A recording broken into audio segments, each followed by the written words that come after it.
जंगल रे सभा बसी आपण मैंने भावुवे कहीं ना बिलुआर स्त्री बिलुआ को कुआडे धोखा देछि सेथिपय बिलुआ ताको छाड़पत्र दब एई कथा जाइकी महाराज कान रे पड़ला।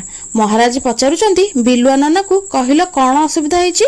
बिलुआ कहूछि महाराज मु मोर शिकार करके घर को जहा आने मो स्त्री मु न खाउणु सबुतक खाई दिए निजे खाई दिए आ तार बाप घर को पठे दिए।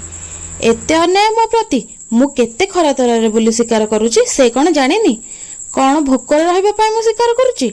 एतिकी बेले बिलुआर स्त्री कहिला महाराज मु एमिति जमा भी करूनी सी शिकार करके जहा आने मु मोर पिला छुआ को सबुतक खाइबा को दे दिए एवं दरकार पड़ले मु मध्य भोकर रहि जाए हेले से कथा से बुझुनी खाली कहूछि मु सबुतक खाई दउछि एथिपय मते छाड़पत्र दब बोली कहूछि।